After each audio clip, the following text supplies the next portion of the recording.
Imagine a planet overflowing with life.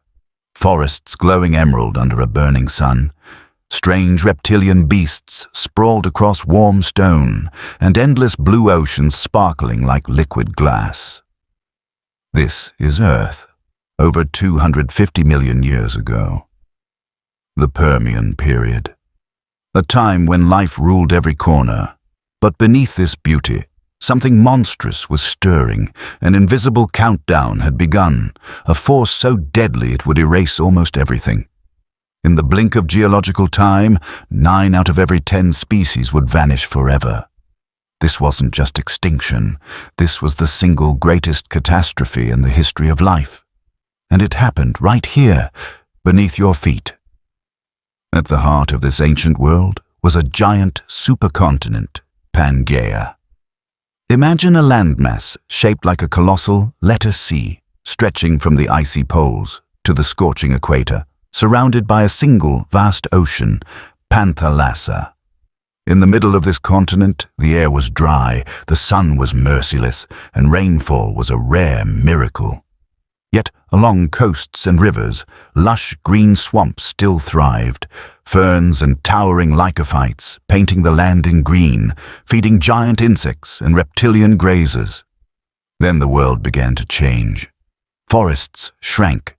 Hardy conifers and drought-proof plants took over, and among them, a new kind of creature began to rise, the amniotes, animals that could lay eggs on land. They split into 2 dynasties, synapsids, the ancestors of mammals, and sauropsids, the ancestors of reptiles and birds. The synapsids, especially the powerful therapsids, became kings of the land. Massive tusked herbivores roamed open plains, while saber-toothed predators ruled the hunt. It was their golden age, but golden ages never last. Beneath the waves, life was just as rich. Coral-like architects built vast reefs, brachiopods covered the seafloor. Spiral-shelled cephalopods drifted through the currents, and ancient sharks prowled the deep. From the surface, it was paradise. But paradise was balanced on a knife's edge. Then came the apocalypse. Around 252 million years ago, the land we now call Siberia tore itself apart in monstrous volcanic eruptions. Rivers of lava flowed for centuries, the sky choked with black smoke.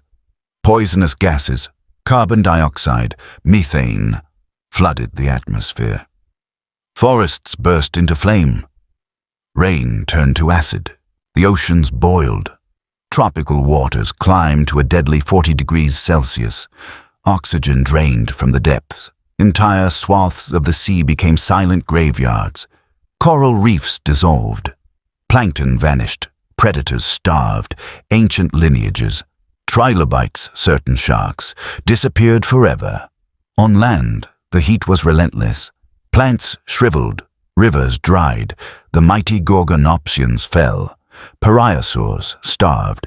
Even insects, nature's survivors, faced one of their only mass die-offs in history. Entire chapters of life's story were ripped out in a geological instant. When it was over, 80% of all marine species were gone. 70% of all land vertebrates had vanished. Over half of all families in the fossil record ended here. The Earth had been reset. From the ashes, a new chapter began, the Triassic period.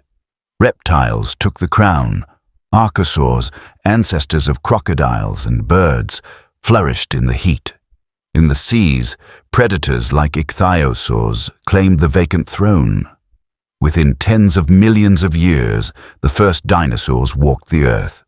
The Permian Triassic extinction, the Great Dying, was not just the end of a world. It was the birth of a new one. Without it, the age of reptiles, and eventually the age of mammals, might never have happened.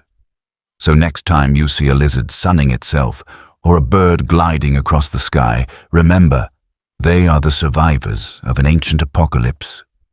And ask yourself, if the Earth could lose almost everything once, what's stopping it from happening again?